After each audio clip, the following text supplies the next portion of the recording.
What's going on, everybody? C4 here. Today we're going to be talking about some connected franchise mode, and no, not the connected franchise mode that we're about to get in Madden 18, but what we can look forward to in Madden 19, since it's pretty clear cut that nothing new is going to be coming to Madden connected franchise mode here in Madden 18. Even the most optimistic people can pretty much just say, well, they're putting the building blocks in place for bigger things in the future. I know I'm certainly not in the minority when I say I believe it when I see it, but here are going to be 10 things that we want to see as a general community be implemented. I think now is the time that you really want your voices to be heard, because now is when they're already starting the cycle. I mean, another year, another game. Once Madden 18 comes out, outside of a couple patches and stuff that they always release because the game's never perfect on launch, they're getting ready, and they're going to be drafting up all the things that they're going to be wanting to do and bring back and develop for connected franchise mode.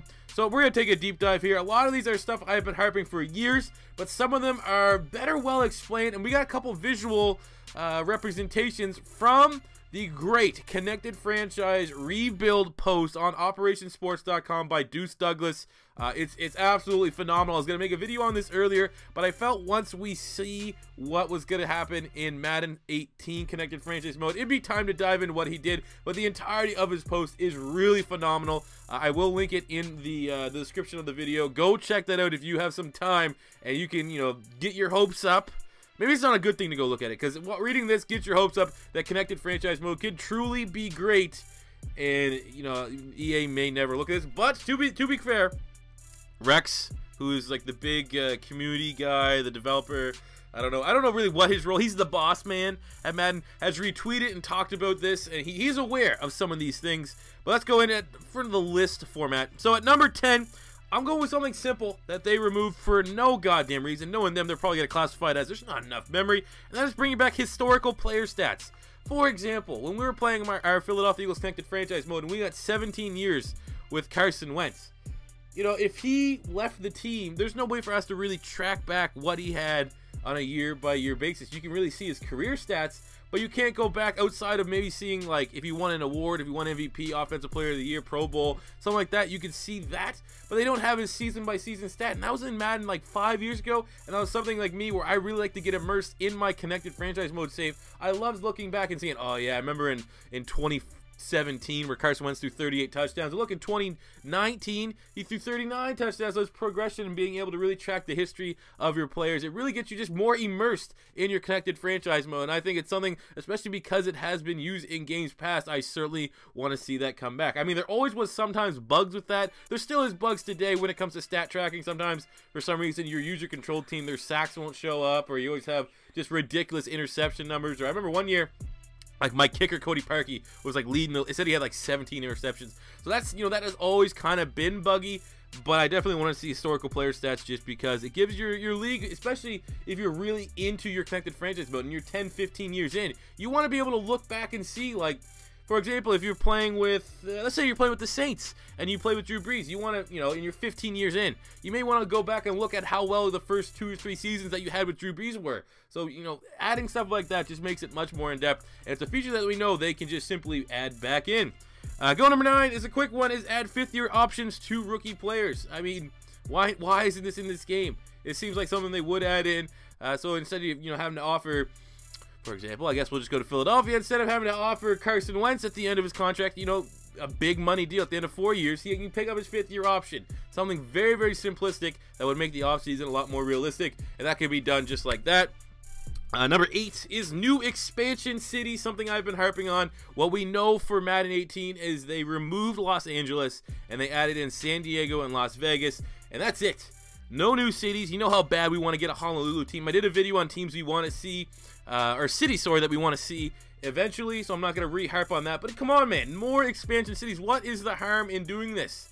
I mean, I get doubling up in certain markets and how the NFL may have EA by the neck here, but it's like, oh, don't put, another team in Dallas or something like that. But I get that. But untapped markets, why not? Why not increase the availability to be creative in this game? And you can certainly do that by adding new expansion cities. And if you're not going to add new expansion cities, for the love of God, at least one New Jersey per returning team. I'm sick and tired. How lazy is it every year? Same 3 goddamn jersey options. It's very lazy. It kind of makes it feel like you're still playing the game from last year, Goal number 7 is going to be a more realistic preseason. Add OTAs, add training camp, add more ways to get XP for your young players and returning players on the like. You got a guy with quick development trait, you can go through OTAs, you can go through training camp, and it's a gamble, because if you have injuries on, you're going to gamble that, hey, if we work his ass out through these things, trying to get that XP bonus, he may get injured.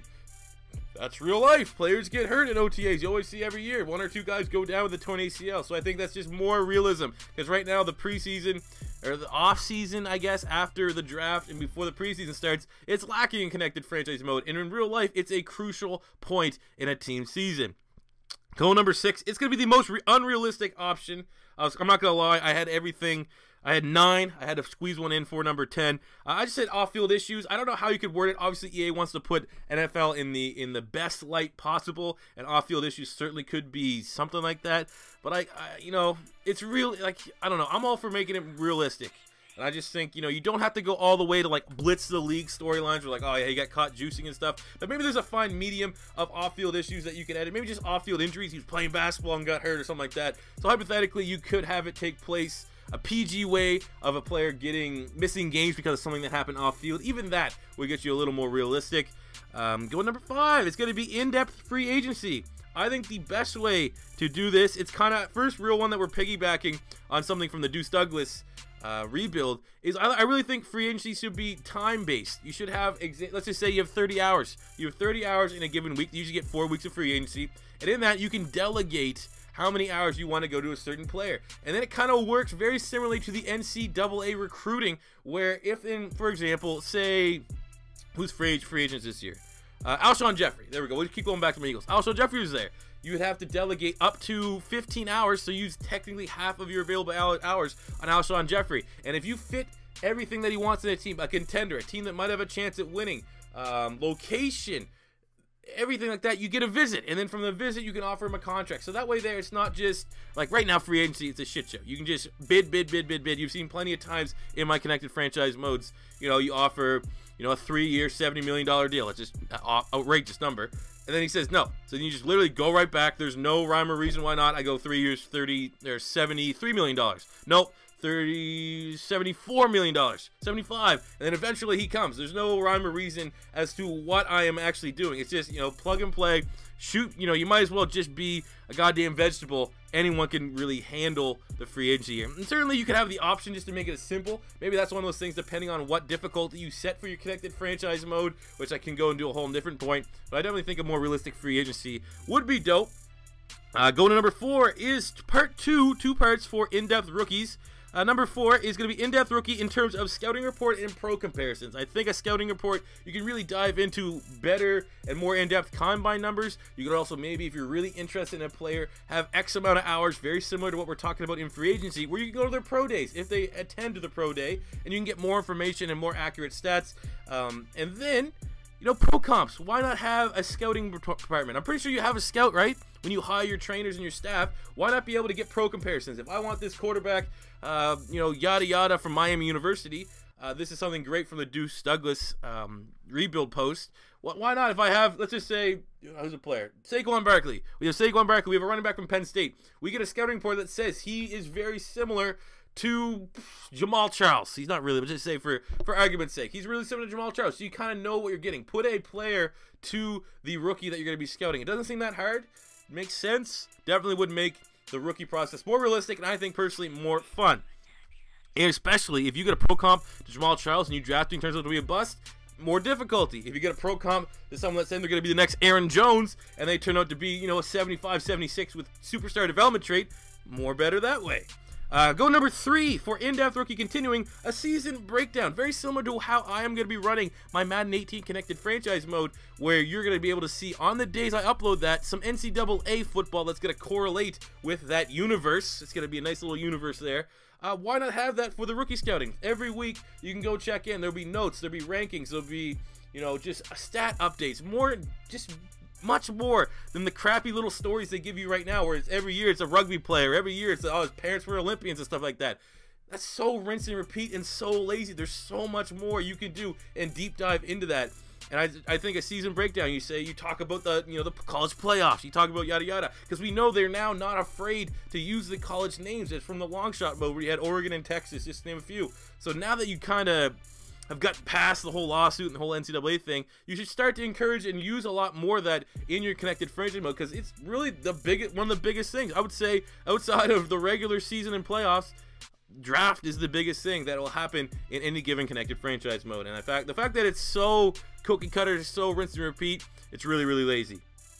Go number 2, it's been the biggest request, custom draft classes. You know what it is. I want to use real rookies. Give me the option. I know that's not for everybody. I know some people just want to use goddamn Buckner Sanchez, a 6'7" white offensive lineman from fucking DeVry University with fucking dreadlocks, just stupid stuff like that, man. But if that's your cake, eat it. For me, I want to be able to edit everything. I like the realism of it. If you haven't noticed from the last couple points I've wanted to talk about, custom draft classes, it was a thing before. It wasn't the best thing when you were able to import your draft classes from NCAA 14. And sometimes there'd be some errors and stuff like that. But just make it so community, you use a roster file, you can download it. I don't understand. It always seems when people talk about custom draft classes like, oh, EA doesn't want to deal with, the NCAA lawsuit. That makes no sense, because I could still do it anyways. This is just adding a feature that would, prevent me from all the, tedious editing that I'm going to have to do at the end of the draft. It doesn't make sense. The whole thing where it's bullshit. That's just an easy way out for people that are trying to suck EA's dick. And last but not least, coaching Carousel. Those of you that played NCAA 14, you know what I'm talking about.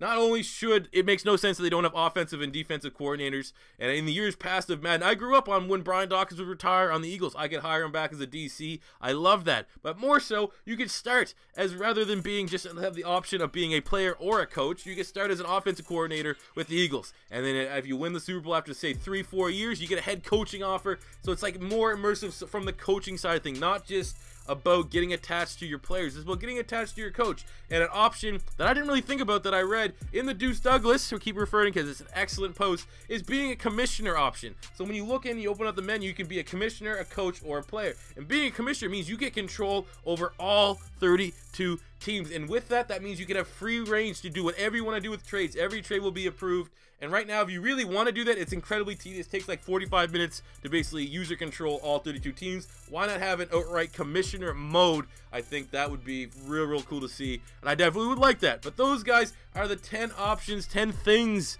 I want to see implemented in Madden 19. If I missed anything, feel free to leave it in the comment section below. Again, go check out Deuce Douglas's post on Operation Sports. It's in the description. Fantastic read. And that's it, man. If this is your first time stopping by, don't be afraid of that subscribe button if you liked it. And until next time, it's C4 saying peace out.